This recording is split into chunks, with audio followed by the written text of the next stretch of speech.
Formula One drivers go round and round down under. In Winston Cup, Rusty finds this mirage is for real. And this open-wheeler learns how to ride the rim the hard way. This and more next on Speedweek.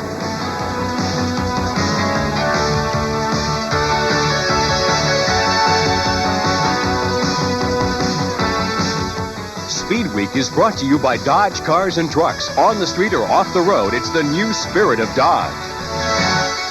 Hi, everyone. I'm Bob Jenkins, and welcome to Speedweek. In the next half hour, not only will we show you what happened this past weekend, but also tell you about some developments you can expect in the near future. And we'll visit with the newest Porsche IndyCar driver, John Andretti. But first, our top story, Formula One. Prior to Sunday, Ayrton Senna may have been the only one who thought he still had a chance at being the 1989 world champion, but it would be an uphill fight. He would have to get overturned an FIA disqualification from the Japanese Grand Prix, and he would have to win the Formula One season finale in Adelaide. 4 hours before the race, a heavy spring rain began to fall. Race officials agreed to delay the start for 30 minutes in hopes it would let up. But the rain continued. Even though the drivers didn't want to start the race, the organizers began their countdown.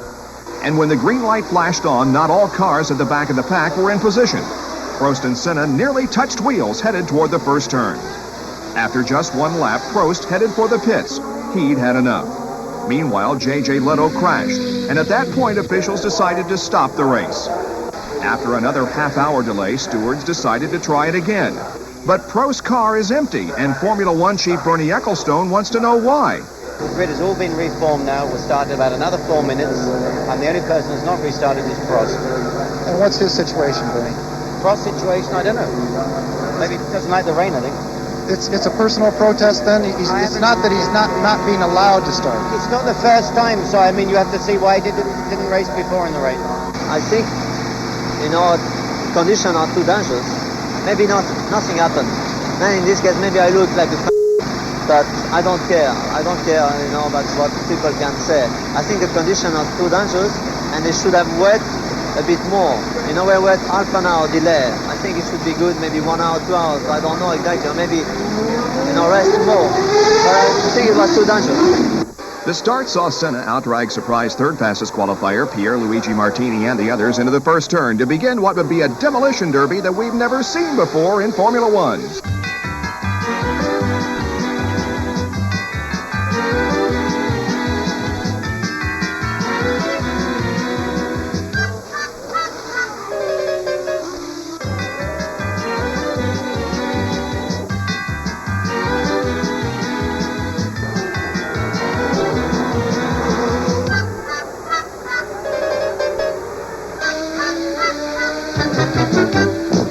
Not even Rainmaster Senna was immune from spinning today, but here he didn't hit anything, and he kept going. Now, looking back from Martin Brundle's car, Senna is lapping a slower Lotus when, boom! His left front suspension is gone, and so too are his championship hopes. Belgian Terry Boutsen took over the lead and won his second race of the year. The other was also in the rain in Canada. It was too wet when the first start was given, but then after that the rain almost stopped, and the race was kind of, it was very difficult, visibility was bad, but it was not too wet as it was in the beginning. Alain Prost wins the championship by 16 over Senna. Riccardo Patrese, who finished third in the race, jumped to third in points. Mansell was fourth, Boutsen fifth, and Sandro Nannini, who was second in Australia, finished sixth in points. And now, more about that incident in Japan, which resulted in Senna's disqualification, a $100,000 fine, and a suspended 6-month suspension. Here's John Bizignano. Well, the last race of this 1989 World Championship has come to a close, a very wet one indeed, but it's certainly not the end of the season. An awful lot of controversy here in Australia. Many statements were made by both sides, and this is part of the information that we received. We went there expecting to defend a case of shoplifting, and we were faced defending car theft, shoplifting, rape, murder and pillage. I don't know how anyone was expected to prepare their case well. We prepared a good case considering all the arguments that we thought we were going to defend, and yet we were faced with many other reasons that we were excluded. Of course, I thought about stopping. I thought about going home, not coming to Australia. And I thought about racing in Australia and then not coming after Australia. So many things have gone through my mind. But as I said before, I am a professional, I have a responsibility, and I'm also a human being, and the values I have in my life are stronger than any other people's desire to influence those values and to destroy those values. For sure the ambience is even a bit worse because one way or the other, the appeal is against me, you know, and it's very difficult for me to accept that because what I've done for the team in the last 6 years is quite important, and I recognize that they have done a fantastic job for me too, and I would have opened another issue of the finishing relationship with them. Well, as you can see, this controversy will be going on all winter long, so stay tuned to ESPN and Speedweek for the final results of the 1989 season. This is John Bizignano for Speedweek from Adelaide, Australia. National Speed Sport News says Senna is going home to rest and will not be available for McLaren testing later this month in Suzuka, Japan. Speedweek is brought to you by Quaker State Motor Oil. The big Q stands for quality, always has, always will. And by Dodge Cars and Trucks. On the street or off the road, it's the new spirit of Dodge. Coming up, we'll cruise along with a Top Gun. And is this man ready to return for more risky business?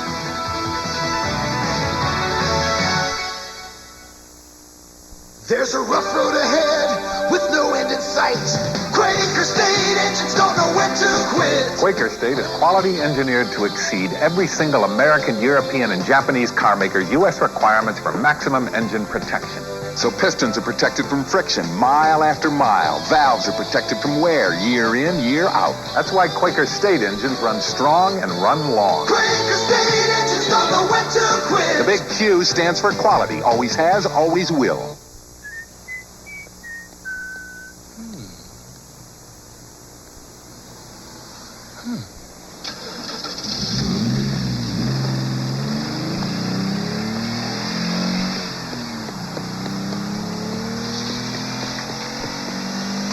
Even when it's standing still, there's something about a fuel-injected, turbo-powered Dodge Daytona Shelby that'll blow you away.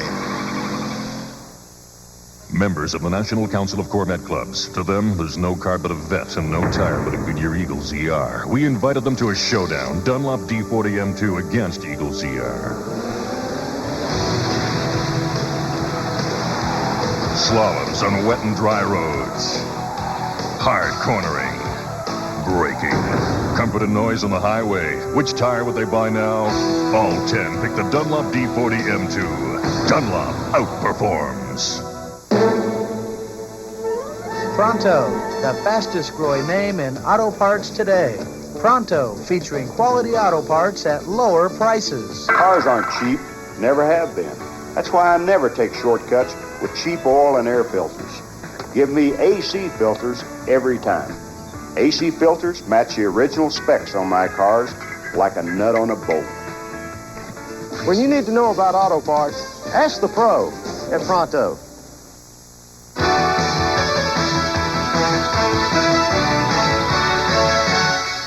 Phoenix International Raceway hosted its second Winston Cup race last Sunday, and as was the case last year, the place was overflowing with race fans, an estimated 65,000.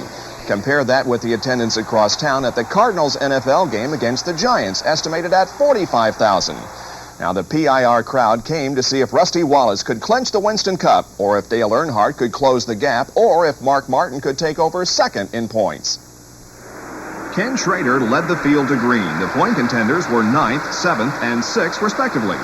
Schrader wouldn't be a factor all day, but Alan Kulwicki was. You'll recall he won here last year for his only Winston Cup victory. Unlike last year, there weren't very many crashes. Bill Parsons got the worst end of this incident with Jimmy Spencer.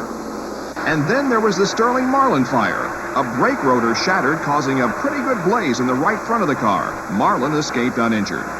Kulwicki lost his chance of repeating during a disastrous pit stop. The right side jack was lowered too soon, and then it got stuck under the left side. This lasted a full 43 seconds, but Alain still finished on the lead lap in 11th. With less than 60 laps to go, Rusty was simply running away with things until this. The other driver involved is Stan Barrett. I went in the corner, and I guess he just got in a little bit deeper than he wanted to, and he couldn't hold the front end down. It got up and got me in the quarter panel, and out from underneath it came. But, hey, that's racing. That's what happens. Things like that happen, and there's not much I can do about it. I know the guy didn't mean it. He's a friend of mine, and it's probably hurting him right now more than it is me. Barrett, driving the Judy Donlevy car for the 4th time this year, was having brake problems and wasn't able to pump them back up before contact was made. Stops for repairs dropped Wallace to a 16th place finish, the first time he's been out of the top 8 in 4 months. When it was all over, Bill Elliott beat Terry Labonte and led a 1-2-3 Ford sweep. I'll tell you what, at the first of the race, I thought I'd be lucky to be in the top 20 at the end of the day. And, you know, the guys kept working. We never give up. We kept messing around with the wedge and messing around with Steiger. And as the day went on, the car got better and better. But I believe a track changed and just helped us. It just seemed like everything we did, you know, for our Thunderbird just made it work better and better as the day went on. The points. Rusty goes to Atlanta with a 78-point edge. Last year, Elliott's margin was 79. Mark Martin, who finished 3rd, is now 2nd in points for the first time. Earnhardt finished 6th and is only 1 behind Mark. Waltrip and Elliott are 4th and 5th. 6 through 10, Schrader, Labonte, Harry Gant, Ricky Rudd, and Jeff Bodine are separated by only 201 points, and there's nearly $400,000 at stake here. If Rusty finishes 18th or better at the Atlanta International Raceway a week from Sunday, he wins the Cup regardless of what anyone else does. Getting almost as much attention as Dick Trickle's win in the NASCAR Southwest Tour race Saturday at Phoenix was the beginning of filming of a major auto racing motion picture. Paramount Pictures is here, and it seems like there are cameras everywhere. Off with the filming of this movie, which was going to be called Daytona, then Top Run, now is entitled Days of Thunder. Its star is none other than Tom Cruise, who's well protected by his entourage and making it difficult for those trying to get a good shot of him. In just a moment, this $450,000 piece of machinery will film a fake race featuring several Winston Cup drivers and, of course, Cruise, who will use the movie name Cole Trickle. He'll drive the number 46 car himself. Boy, it sure is tough to get a shot of this guy. And look who's up on top of the grandstand acting like movie stars. It's yours truly and Ned Jarrett. Boy, I sure hope we don't end up on the cutting room floor. Well, after about an hour of filming on the track, the race was over. Now, we won't tell you who won, but Cole has a bad crash and ends up in the hospital, and he falls in well, we won't spoil it for you. Go see it next summer. Now that the filming is over, the real fun is just beginning for some young fans who, like us, have been waiting all day to get a good look at Mr. Cruise. Is he as cute as you thought he'd be? Oh, yeah. Woo! Got it! Woo! Got it! So cute! He's gorgeous. He is fine. He's gorgeous. He's a man. Okay, Days of Thunder is produced by Tony Scott, the same guy who produced Top Gun. It seemed to us there have been several movies made recently about NASCAR, so we checked it out. There have been 10 made about stock car racing, the most recent being Stroke a Race in 1983. Winning, starring Paul Newman, was the most recent IndyCar movie in 1969. There have been 3 others down through the years. 2 concerning Formula One, the most famous Grand Prix starring James Garner, 1 about sports car racing, and 1 about drag racing.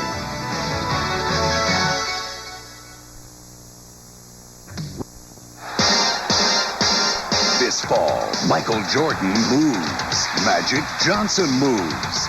Larry Bird moves. This fall, the NBA moves from TBS to a new cable channel, TNT. Every NBA star, every NBA team, twice each week, all season long. Go where the NBA moves. TNT. Catch the brightest stars, the biggest hits, the best movies on HBO. William Hurt, Kathleen Turner, and Best Supporting Actress Gina Davis in the Academy Award-nominated film The Accidental Tourist. Tom Hanks helps Sally Field in the wacky world of stand-up comics. A surprising comedy, Punchline. His Majesty Eddie Murphy stars with Arsenio Hall and His Royal Highness James Earl Jones in Coming to America. Catch them all. The best movies on HBO. battles Richmond. Ohio State faces DePaul, and Loyola Marymount tries to fend off UNLV's Shark Attack to tip off the Dodge NIT. Wednesday night, live on ESPN.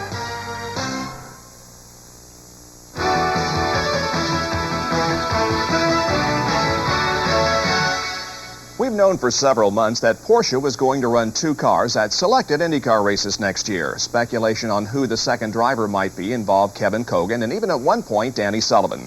But late last week, Porsche announced that instead they'll run 2 cars for the entire 1990 season. One would be for Teo Fabi and the other for John Andretti. And he joins us now in our studios along with Gary Lee. Gentlemen. And John, to amplify on what Bob was saying, speaking of the rumors, it had been said that you might join your uncle and your cousin with Newman Haas, and that perhaps Porsche would have a second car at the Indy 500 for perhaps Big Al. But never, ever did I hear the Andretti and the Porsche names together. And was this a well-kept secret? I guess so. Obviously, it kills both of the preceding rumors, but for us, Derek Walker and myself, we talked several times throughout the year, but Porsche really hadn't set their plans for next year. And so we couldn't really set any final plans, and I'm very happy that I'm part of those final plans, and I hope that we can win a lot of races. Great opportunity for me. You're an anachronism in motorsports. You came up the old-fashioned way, sprint cars, midgets on dirt bull rings and short paved tracks. You made your debut in an IndyCar 2 years ago at Elkhart Lake. You finished 6th. At that point, did you say to yourself, I've arrived, and now have you said it again? Well, for me, when I was at Elkhart Lake, my first race, I was in the driver's meeting, my uncle walked in, and I looked up, and he was in his uniform, and I said, there's Mario Andretti, there's somebody you can't beat, it's impossible. And then my cousin walked in, he sat down next to me and talked to me like he was my best friend, which he is. But then I came back down to earth, but it was very difficult for me to handle because that was the first time he wasn't my uncle, he was, somebody I was competing against, and all these people in this room that I had really idolized him, since I started racing, so it was a big jump for me, and I really don't feel like I've arrived yet. I still have to prove that I deserve to be there, and that's going to take a competitive team like Porsche and hopefully then a lot of victories, but it's still not there yet. Well, John, most race drivers realistically would like to have a one-car team, but joining the likes of Peter Parrott, Derek Walker, Teo Fabi, and Porsche Motorsports, this has got to be the greatest thing that's happened in your career. By far, it's has to be one of the highlights. Porsche's made the start of my season, and they made the end of my season now with the victory at 24 Hours Daytona. Start the season off on the right foot, and now it's ending it on the right foot with the signing with the Porsche Motorsports team. So I'm looking forward to it. I hope that Teo and I can win a lot of races, or that Teo doesn't win them all anyway. Is this a one-year contract, multi-year contract, or what can you tell us? It's a 1-year contract, and I hope that I can continue with my relationship with Porsche for many years to go. Thanks for coming by. The newest Porsche driver, Bob. Thank you very much, guys, and John, best of luck to you. Well, the recent announcement that Emerson Fittipaldi would be joining the Roger Penske team as part of a 3-car effort and John's movement to Porsche are just a couple of driver changes that have been announced so far. Ari Leyendyk is the only other top 10 driver besides Fittipaldi who'll change teams next year. He'll leave Dick Simon and replace Raul Boesel in the Domino's Pizza car. Chevrolet will supply one more team in 1990. We think Doug Shearson's team would be a logical choice. How about Vince Granatelli? Well, he'll continue to be the Buick factory team and plans a full season with PC-18s, 1 for CART, 2 for Indianapolis. Drivers? Well, we hear Didier Tays and Al Unser Sr. Sponsorship comes from RCA. The Alfa Romeo team this year was run by Johnny Caples. Next year, it will be run by the championship-winning Patrick Racing team. Roberto Guerrero will probably still be the driver, but Caples is desperately looking for money. Employees may be laid off by year's end if sponsorship can't be found. Ron Himmelgarn's team is also on hold and will wait until CART and the Indianapolis Motor Speedway agree on rules. And speaking of the Speedway, remember when Willie T. Ribbs took a few laps during rookie orientation at the Speedway in 1985, but then unexpectedly withdrew? Well, he's going to try IndyCar racing again, replacing Derek Daly in the Rayner car. And comedian Bill Cosby will be associated with that effort, helping Ribbs secure sponsorship. Well, drivers and teams aren't the only one making changes, so too are the tracks. For the first time in 18 years, the Mid-Ohio Sports Car Course is being completely resurfaced. Well, hopefully we will be able to attract more racing venues here to the track. but it also has added to the competitive nature of the facility. We've widened the track, so in most places it's 40 feet wide. That will make for more competitive racing, we feel. We've changed the entrance to the turn at the keyhole. The option for the different types of racing to either use the small chicane going into the keyhole or else take the straight line into that same keyhole. The pit lane has been widened again, and Barb, who is also owner of the True Sports Racing team, confirmed that they're looking to run a second Indy car in selected races next year.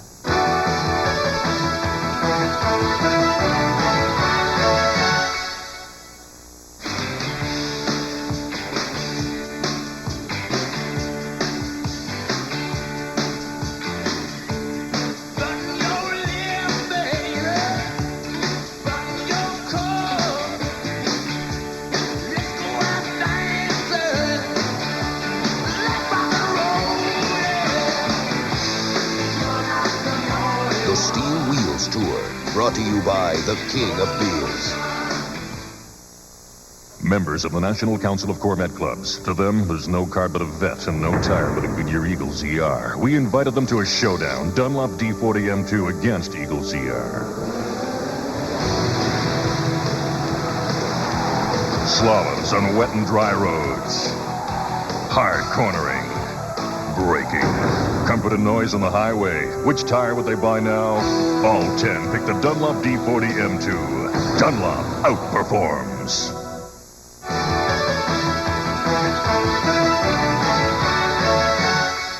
The NASCAR modified season is over. Mike Stefanik entered Sunday's finale at Thompson Speedway in Connecticut with a 1-point lead over Reggie Ruggiero and a 40-point advantage over Tony Hirschman. Hirschman needed a win to have any shot at his first modified crown. Luck was on his side early. He drew the pole position.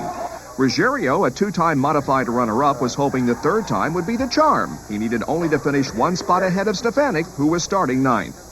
At the green, Hirschman looked to be on his way as he surged into the lead over Rick Fuller. Ruggiero was also doing what he needed to do, moving into 3rd, before this. As the lead pack headed into turn 3, Fuller kicked a piece of metal back into the path of Ruggiero. It deflated his left front and his chances for the title. The resulting yellow allowed Reggie to pit for new tires without losing a lap, but put him at the back of the field. As Hirschman fended off Mike McLaughlin for the lead, Ruggiero had worked his way back into contention to battle with Stefanik. Over the final 20 laps, the two engaged in a torrid fight for 4th.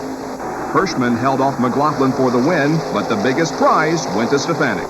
I couldn't believe it. I had tears in my eyes. I don't cry over races, but I'll tell you, it's just championships. They won with a lot of luck. And we had the luck tonight. You know, last week we didn't. We broke a piston and Reggie caught right up. It made a dramatic race for the fans as well as for our crew and myself, and we're just real happy to come out the champs. The modified race was one of several at Thompson International. In the NEMA Midget event, watch the right side of your screen as early leader Jim Miller hits the wall almost head-on. Despite the nasty tumble, he walked away. Mike Favuli went on to take the win. Now to the historic Winchester, Indiana high banks, which have seen the best open-wheel drivers down through the years. And these eyes have just about seen it all. 7-time USAC Midget champion Mel Kenyon has been coming here as long as anyone. But has he ever seen anything like this before? This new hood is designed to enhance the performance of Tom Bigelow's Midget Sesco engine. But it's so cold, all the front ductwork has to be taped up. That's what you get for racing in the Midwest on the first weekend of November. Some might think this is kind of crazy. We're here today with a really talented, good-looking, somewhat thinning-haired racer from out east, Bob Ciccone. Bob, what do you think of the track? Well, Bob, it's really a fast track, as you well know. And not everybody likes this track. It could be intimidating, but it's pretty neat if you're hooked up. It's really fascinating, Bob. Ciccone was one of the fastest qualifiers for the Sprint and Super Modified headliner. But in the race, it was all Ohio's Gene Lee Gibson. He looked like a sure winner until this scrape with the wall. It caused his wheel to come loose 2 laps later, which created this melee. Amazingly, it claimed only one car, the one driven by Ciccone. Gene Lee's car was not badly damaged, and during the cleanup, his crew replaced the right rear. Back under green, Gibson was the fastest on the track, but was dragging a Nerf bar behind him. He was black flag and eventually dropped out of the race. Oswego regular Gary Morton held off Gary Fedowa for the win. Don Schilling won the midget portion of the Snowball Derby, which is named in honor of former IMCA and USAC sprint car driver Sammy Sessions. 25 years ago, the IMCA sprinters ran at Winchester, and that race is the subject of this week's Dick Wallen Racing Classic. Here's Donald Davidson. The competition may get hot on this May afternoon, but Buzz Gregory looks like he has everything under control. Always a threat in the Midwest sprint car race is 20-year-old Greg Weld, who gets some last-minute tips from older brother Jerry. Don Friend climbs aboard for the start, not knowing what lies ahead. Jim McEwen leads the field down for the start of the 30-lap feature and grabs the early lead over Don Friend and Bob Pratt. Suddenly, a slower car spins in turn 1 and collects the number 64 of Nolan Johncock. The damage is enough to sideline Gordon's cousin for the day. Gregory is having a tough fight with the high banks. He has a long way to go to catch McEwen, the leader, who's opened up a half a straightaway lead over Pratt. Friend, pressing hard to catch the front runners, gets too high and slams through the guardrail. He'll survive, but his injuries are career-ending. Damage to the track is so severe that the race is called after just 3 laps, with McEwen declared the winner.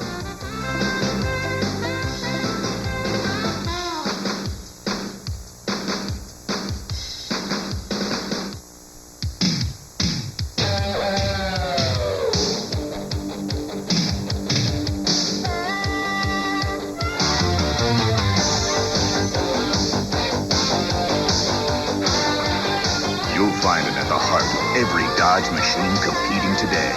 It's on the track and off the road. It's the new spirit of performance. The new spirit of Dodge! The new spirit of Dodge! From dawn's early light till the sun is set, Quaker State engines don't know when to quit. Quaker State exceeds every single car maker's U.S. requirements for maximum engine protection. That's why in Atlanta, Georgia, the engine in every fire truck, every police car, every Atlanta city-owned vehicle is a Quaker State engine. Quaker State engines don't know when to quit. The big Q stands for quality. Always has, always will.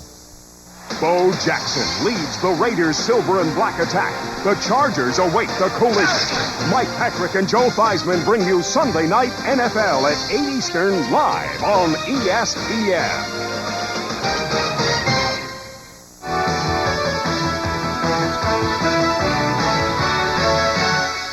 Despite the fact that it ended with controversy and the threat of lawsuits, the 1989 Formula One season has to go down in history as one of the most exciting ever. Here's a look back at some of the memories that we'll carry with us throughout the coming months.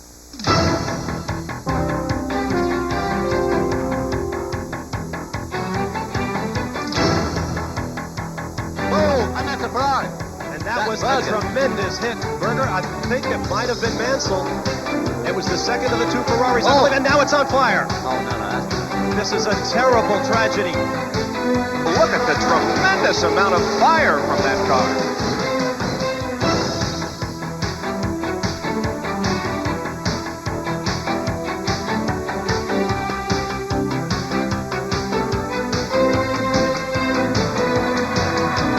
They got a huge crash. That's one of the marches. That's Vogelman. Mansell moves off the corner. He darts inside. He passes Senna, and he's going to take the lead.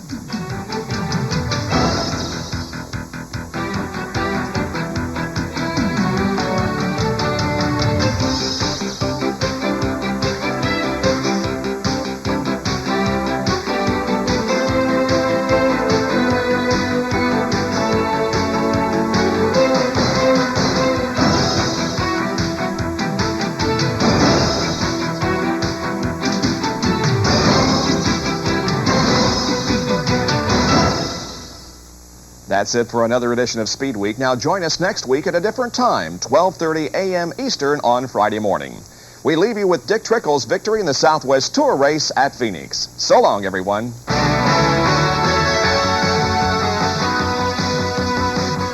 Week has been brought to you by Quaker State Motor Oil. The big Q stands for quality, always has, always will. And by Budweiser, Beechwood aged for that clean, crisp taste.